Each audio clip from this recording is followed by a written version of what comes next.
절 기간은요, 나의 죄를 위하여 십자가에 달리신 예수님을 묵상을 하면서 참회의 시간을 갖고 우리 주님의 고난에 특별히 참여하는 기간입니다.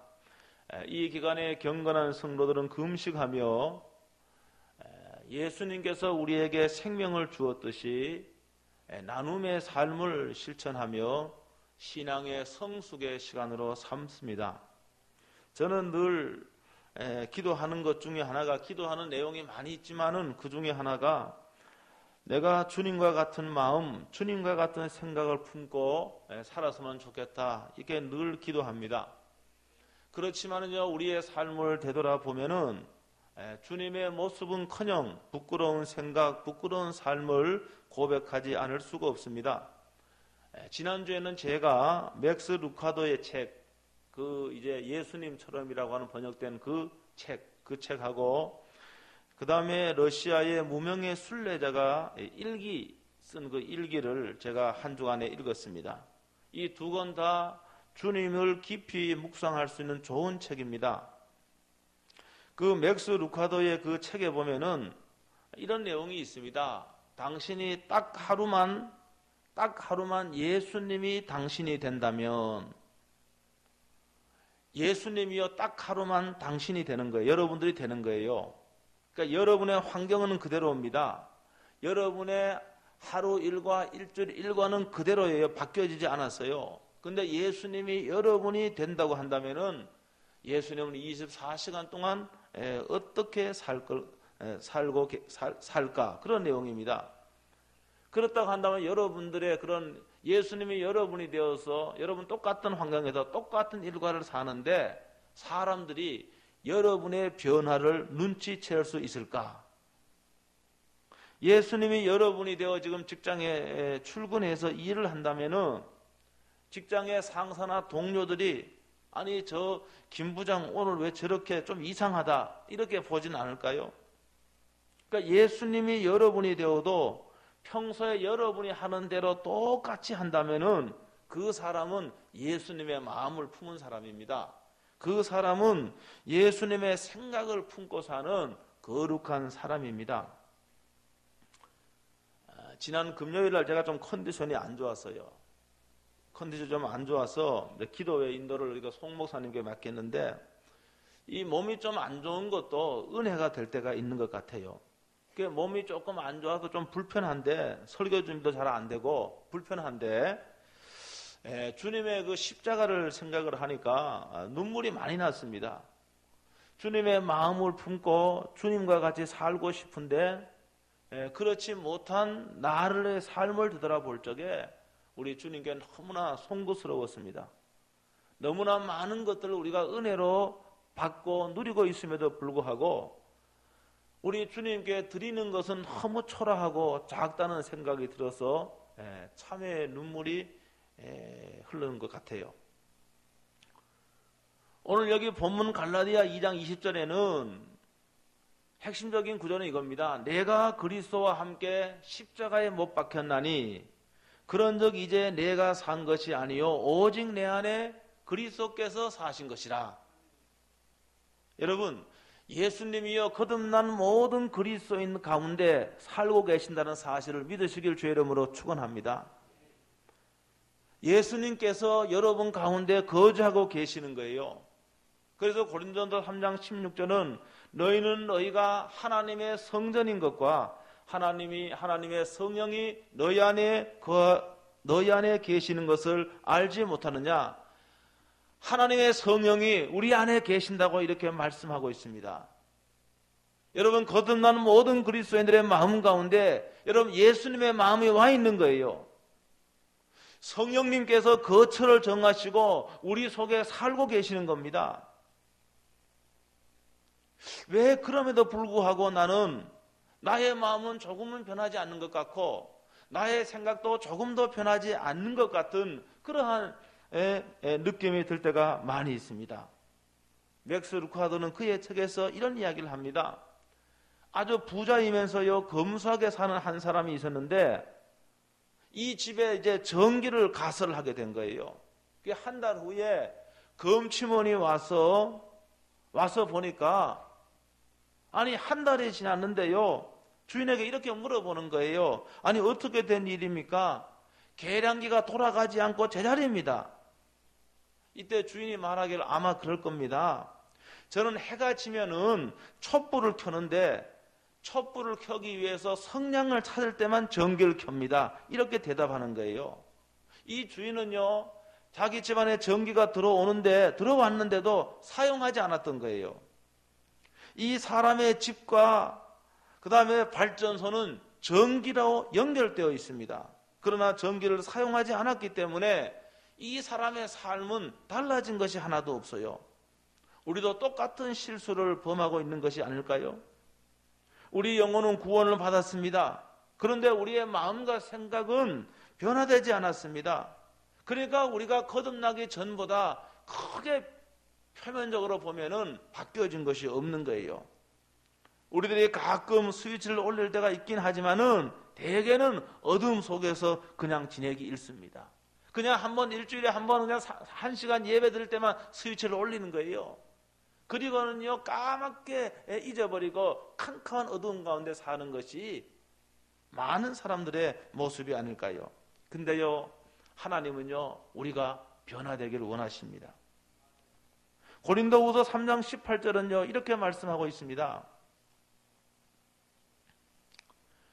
우리가 다 수건을 벗은 얼굴로 거울을 보는 것 같이 주의 영광을 보매 그와 같은 형상으로 변화하여 영광에서 영광에 이르니 곧 주의 영으로 말미암음이니라, 이렇게 말씀하고 있습니다. 그리스도인들은요, 점점 더 예수를 닮아감으로 예수님의 영광에 참여하게 됩니다. 그러니까 예수님은, 하나님께서는 우리들이 예수님같이 변화되기를 원하시는 거예요. 이것이 하나님께서 우리를 부르신 궁극적인 목적임을 믿으시길 주의 이름으로 축원합니다. 우리의 영혼뿐만이 아니라 우리의 몸까지 완전하게 구원받는 이것을 하나님이 원하시는 겁니다. 그런데 우리는 이 땅에서 말입니다, 더 많이 소유하고 더 많은 일을 하려고 그렇게 합니다. 하나님의 영광을 위한다는 명분 하에서 자신의 야망을 채우는 일에 얼마나 바쁜지 모릅니다. 이제 우리들은요, 우리 손에 이 움켜잡은 것을 내려놓아야 됩니다. 이걸 내려놓고 우리의 이 손으로 주님의 그 나무 십자가를 붙들어야 됩니다. 주님의 마음, 주님의 성품으로 변화되기를 힘쓰는 여러분 되시길 주의 이름으로 축원합니다. 요사이 나온 책들을 보면, 물론 성경에 있는 내용이에요. 그게 다. 요사이 나온 책들을 보면 이런 말들을 많이 합니다. 한번 따라합니다. 성품이 좋은 사람이 성공한다. 사실에 성경에 다 있는 말입니다. 여러분, 성품이 좋은 사람이 성공합니다. 성품이 나쁜 사람은요, 성공할지라도 그 성공은 하루아침에 무너지게 되어 있습니다. 제임스 쿠제스와 베리 포스터라는 교수가 25년 동안 조직의 리더들을 다 연구를 해봤습니다. 그 연구진들은요, 리더들에게 이렇게 물어봤습니다. 리더로서 당연히 갖춰야 될 가장 중요한 가치관, 특징, 혹은 성품이 무엇이라고 생각하십니까? 전 세계의 리더들 7만 5천 명에게 다 물어봤습니다. 그런데 이 사람들이 한결같이 말하는 것은 성품이 좋은 사람이 리더가 될 수 있다고 하는 거예요. 그리고 그 성품 가운데 정직함을 제1의 성품으로 꼽았습니다. 정직이라는 성품을 바탕으로 인생의 집을 지어야 됩니다. 그래야만이 비바람이라는 인생의 풍랑과 시련을 만나도 끄떡없는 겁니다. 어떻게 해서 말입니다, 집요하고 열심히 노력을 해서 정상에 올랐다 할지라도요, 여러분, 정직하지 않았기 때문에 하루아침에 자신의 모든 것이 들통나서 부끄러움을 당하고 사라지는 사람이 얼마나 많이 있습니까? 요사이도요, 국회 청문회 하지 않습니까? 여러분, 다 말입니다, 그 사람은 최고급 공무원들 아닙니까?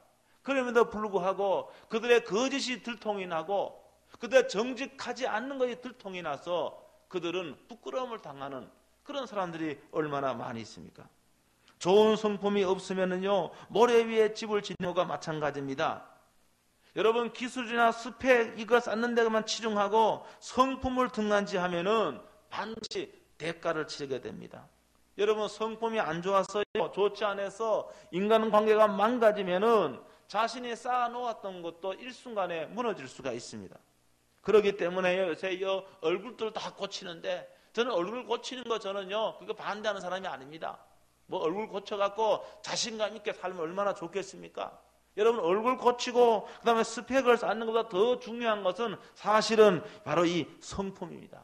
여러분, 성품을 갈고 닦아야 됩니다. 사람들은 대체로요 겉으로 드러나는 모습에 더 신경을 씁니다. 그렇잖아요. 겉으로 드러난 모습, 특별히 말입니다. 아주 미혼의 그 처녀 총각들은 겉모습을 너무 중요하게 생각해요. 뭐 저도 결혼하기 전에는 그랬으니까 뭐 다 여러분 그렇지 않습니까? 그런데요, 인생을 조금 살다가 보면은요 깨닫게 되는 것이, 겉모습보다는 속이 더 중요하다는 거 여러분 알지 않습니까? 여러분, 얼굴 못생겼다고 이혼한 사람 봤습니까? 저 사람 외모가 좀 못 나가거나 이혼해야 되겠다, 그런 사람 한 명도 없습니다. 다 뭡니까? 성격이 안 맞았어. 성격이 안 맞아 다 헤어지죠. 여러분, 그렇기 때문에 성품이 가장 중요한 겁니다. 제 주위에도 보면은 40이 넘었는데 지난달에 결혼했는데, 우리 어머니도요 소개를 몇 번 했어요. 근데 이 친구가 맨날 외모만 따져요. 외모. 그러다가 40을 훌쩍 넘었어요. 그러다 겨우겨우 지난달에 결혼을 했는데, 사랑하는 성도 여러분, 이 겉모습이 그럴듯한 사람 가운데요 자기 일 제대로 못한 사람 있습니까? 없습니까? 있어요. 겉모습은 멋있어. 근데 자기 일 하나 제대로 못해요. 지금도 허황된 꿈에 부풀어 있는 사람들이 여러분 우리들 주위에 있지 않습니까? 바깥을 중요하게 여기고 속을 소홀히 하면은 큰 코를 다치게 되는 거예요. 여러분, 이런 사람이 성공을 했다 할지라도 그 성공은 결코 오래 가지를 않습니다. 우리들이 성공하고 계속 성장을 하려면은요 속을 다듬어야 됩니다. 더군다나 이 속과 겉이 여러분 속과 겉이 같아야 돼요. 이를 위해서 우리가 성품을 갈고 닦아야 됩니다. 그게 성경에 다 나와 있는 말이에요. 갈라디아서도 여기 성령의 열매 다 성품을 이야기하는 겁니다.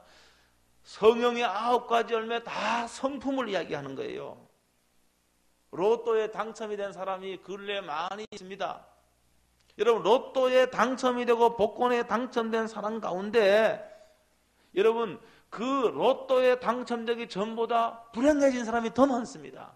왜 불행해지는가 하면은 그걸 또 이 속을 가꾸지 않았기 때문에, 여러분 성품을 갖고 닦지 않았기 때문에 그들이 일확천금을 얻었지만은 그것 때문에 더 불행하게 되는 겁니다. 사랑하는 성도 여러분, 여러분이 지금 당면한 문제가 아무리 크고 어렵다 할지라도 여러분 성품, 여러분 속 사람의 신경을 써야 됩니다. 여러분, 그래야 우리의 삶이 아름답고 끝이 아름답게 되는 거예요. 요사이 보면은요 뉴스에 뜨는 사람들 보면은 교회에서 보면은요 정말로 스타 목사가 되고 이렇게 해도 하루아침에 말에 무너지는 걸 보게 됩니다. 그 왜 그럽니까? 그들이 능력이 있고 열심히 노력을 하고 또 하나님의 은혜를 입었지만은 그들은 속을 닦는데, 성품을 닦는데 소홀했기 때문에 그들은 하루아침에 정말로 무너지게 되는 겁니다. 성품의 문제예요. 내적인 문제입니다. 여러분, 그렇기 때문에 이 사순절 기간에 예수님의 마음, 여러분 예수님의 성품을 닮을 수 있게 될 주의 이름으로 축원합니다. 제가 절제에 대해서는 말씀을 드렸어요. 오늘 예수님의 마음을 품어야 되는데, 뭐 예수님의 마음이라고 해도 괜찮고 예수님의 성품이라고 해도 괜찮아요. 그 중에 하나가 여기 오늘 갈라디아 2장 20절에 예수님의 마음, 예수님이 우리 속에 와 있다 그랬어요. 여러분, 예수님 우리 속에 와 있으면은 예수님의 마음이 내 속에 있습니까? 없습니까? 내 속에 있다니까요. 여러분, 거듭나는 모든 성도들에게 예수님의 마음이 와 있는 거예요. 예수님이 내 속에 와 있는 거예요. 그렇기 때문에 우리들이 변화되는 것이 결코 불가능한 것이 아닙니다. 예수님이 내 속에 와 있고 예수님의 마음이 내 속에 와 있기 때문에 우리는 예수님과 같이 변화될 수가 있다는 말입니다. 이 사순절 기간에 갈고 닦아야 할 예수님의 마음과 성품, 저는 오늘 여러 가지 많이가 있지만은 용서에 대해서 잠깐 말씀을 드리겠습니다. 용서, 따라합니다. 용서. 여러분, 사순절 기간에는 용서를 생각해야 됩니다. 예수님이 십자가에 아주 십자가의 고난 가운데 죽으신 것은 나의 죄를 용서하시기 위한 거예요.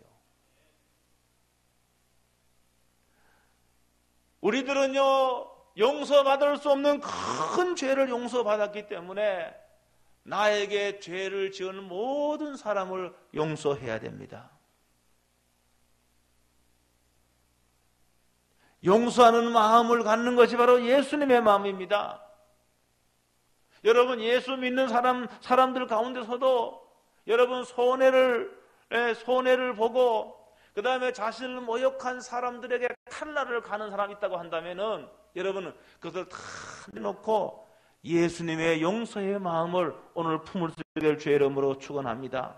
나에게 상처를 주고 나에게 아픔을 줘서요, 나에게 손해를 준 사람을 그 사람만 바라보면 용서가 안 돼요. 그 사람만 생각하면 결코 용서할 수가 없습니다.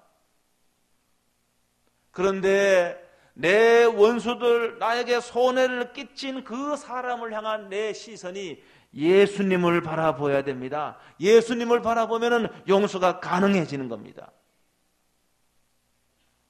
러시아의 무명의 수도사의 일기를 보면은요, 그는 늘 주님을 생각했습니다. 주님을 바라보고 주님께 기도했습니다. 주 예수 그리스도시여 나를 불쌍히 여겨 주옵소서. 여러분, 이런 기도를 하기 시작했는데 맨 처음에는 집중도 안 되고요, 너무너무 따분했습니다. 그러나 계속 집중해서 이런 기도를 통해서 그의 생각과 마음과 모든 것이 오로지 주님을 향할 수가 있었습니다. 여러분, 이랬을 적에 내 원수도 용서하게 되는 겁니다. 내가 예수님께 집중하고 예수님 바라봤을 적에 예수님의 그 마음이 내 속에 있다는 것을 확신하게 되고 느끼게 되고 원수들을 향해서도 용서의 마음을 가질 수 있게 되는 겁니다. 예수님을 바라보고 예수님께 집중하면은 용서하는 마음, 용서하는 그러한 성품을 소유하게 되는 것입니다. 예수님이요, 잡히시기 전날 최후의 만찬을 하잖아요. 최후의 만찬을 하시기 전에 예수님이 어떻게 하셨는가 하면은 제자들의 그 더러운 발을 예수님이 닦기를 시작했습니다. 여러분, 사람들의 발을 닦는 것은요, 이거는 노예가 하는 일인데 노예 중에도 가장 신분이 낮은 노예가 하는 거예요. 유대인들은요, 샌들을 신었기 때문에요, 여러분 발하고는 달라요. 그 발은 온갖 땀과요 먼지 투성이의 더러운 발입니다. 예수님이 그 제자들의 한 사람 한 사람 제자들의 발을 닦기 시작하는 거예요. 근데요, 예수님은요, 이 제자들의 발을 닦으면서 이 제자들이 자신을 은 30냥에 팔고 자신을 배신할 제자들이라고 하는 것을 예수님은 그날 알았습니다. 예수님이 그걸 다 알고도 자신을 은 30냥에 팔 가룟유다의 더러운 발을 예수님이 찢겨주시는 거예요. 그 다음에 예수님을 모른다고 부인할 배신할 제자들의 그 발까지도 예수님은 닦아주시는 거예요. 절대 주님을 배반하지 않겠다고, 우리식으로 표현을 하면은 내가 주님을 배신하면은 손에 장을 지지겠다고 이렇게 호언장담하는 베드로의 발도 예수님은 씻겨주신 거예요. 가룟 유다는 예수님께 원수였습니다. 다른 제자들은 배신자였습니다. 이들은 곧 얼마 후에 예수님을 배신하고 또 예수님을 팔고 다 도망갈 자들입니다. 이것을 아시고도 예수님은 그들의 발을 더러운 발을 예수님은 씻어주셨습니다. 사랑하는 성도 여러분, 우리 속에 거듭난 성도의 심령 가운데 예수님이 와 계시기 때문에, 예수님의 마음이 우리에게 있기 때문에 우리들도 그렇게 할 수가 있습니다. 나에게 등을 돌리고 나를 버리고 떠난 사람, 나에게 상처를 준 그 사람에게 손을 내밀어서 그들의 손을 잡으시기를 바랍니다. 우리가 용서하고 엎드려 원수들의 발을 찢겨줄 때 내가 용서하지 못했기 때문에 과거에 묶여 있습니다. 용서하지 못했기 때문에 그 사람에게도 묶여 있는데 내가 그들의 손을 잡아주고 그들의 더러운 발을 씻어주면서 용서해 줄 적에 여러분 내 인생이 펴진다는 사실을 믿으시길 주의 이름으로 축원합니다. 여러분 힘이 있는 자는 손을 내밀어야 됩니다. 내 속에 예수님이 와 계시고 능력이 많아진 예수님 내 속에 와 계시기 때문에 우리가 먼저 원수들에게 손을 내밀어야 됩니다. 그랬을 적에 내가 원수들에게 매여있던 내 인생이 펴진다니까요. 매일 내가 분노로 원수 갚는 생각으로 골똘해하는 내 가운데 여러분 용서의 마음이 그들을 불쌍히 여기는 마음이 있을 적에 내 인생이 펴지는 겁니다. 내 인생이 바뀌어지는 겁니다. 예수님이 나를 조정하시고 나를 인도해 가신다는 사실을 믿으시길 주의 이름으로 축원합니다. 제가 어떤 목사님 설교집을 읽었는데 그 설교집에 보니까 이런 내용이 있더라고요. 목사님이요 개척교회 하는데요, 개척교회 하는데 아주 중고 소형차를 타고 거리를 운전하고 있어요.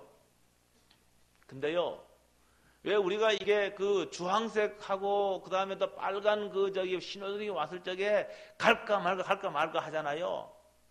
이 목사님도 그냥 주황색에서 빨간색으로 바뀔 적에 그냥 출발을 해버렸어요.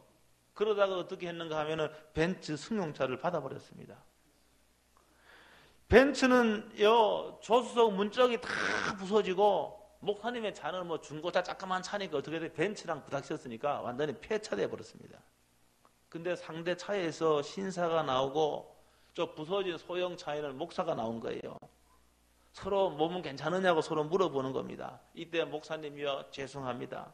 제가 목사인데 갈까 말까 하다가 그냥 엑셀을 밟았는데 내가 잘못했습니다. 죄송합니다. 저를 좀 용서해 주시고 어떤 요구든지 내가 다 수용을 하겠다고 이렇게 말하니까 그 신사가 하는 말이 목사님께서 잘못을 인정해 주시니 너무너무 고맙습니다. 목사님이 보험으로 내 차 부서진 문만 보험으로 처리해 주면 되겠습니다. 이렇게 하니까 목사가요 이제 고마워하면서 명함을 줬어요. 근데 아무리 시간이 지나도요 뭐 차가 이게 보험으로 처리됐다는 둥 뭐 청구서가 날아온다는 둥 이걸 하나도 오지가 않는 거예요. 그 대신에 얼마 지나서 말입니다. 교회의 사택 앞으로 뭐가 왔는가 하면 중형 새 자동차 한 대가 교회로 딱 온 거예요.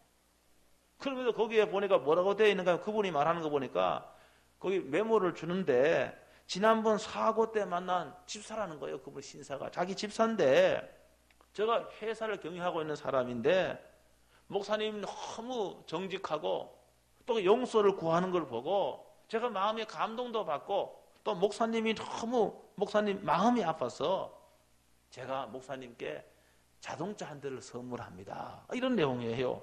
그리고 내 차는 제가 다 고쳤습니다. 이런 메모가 있는 거예요. 저는 성도 여러분 내가 용서를 구해도 이런 복이 있습니다.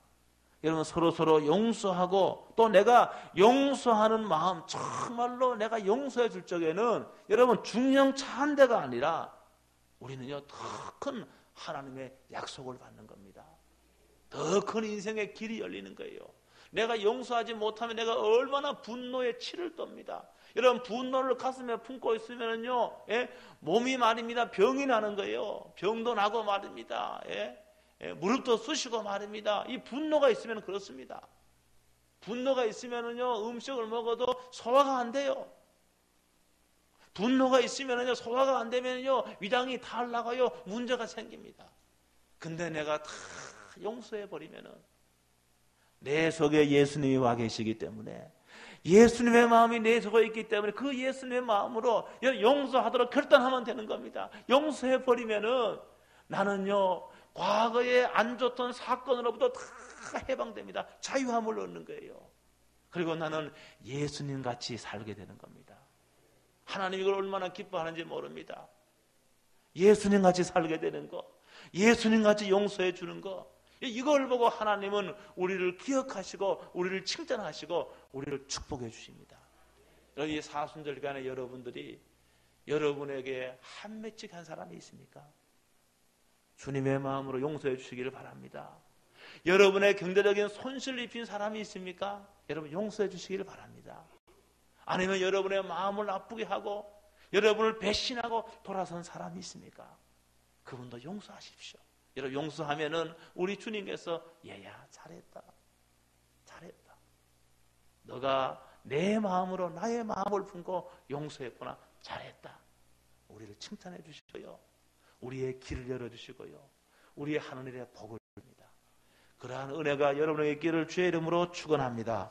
기도하겠습니다. 통성으로 오늘 1분 동안 간절히 한번 기도하겠습니다. 통성으로 기도하겠습니다. 하나님 아버지, 은혜를 진실로 감사합니다. 오늘도 주님 앞에 예배하면서 십자가에서 용서름을 받았습니까? 그런데 내 속에서 아직도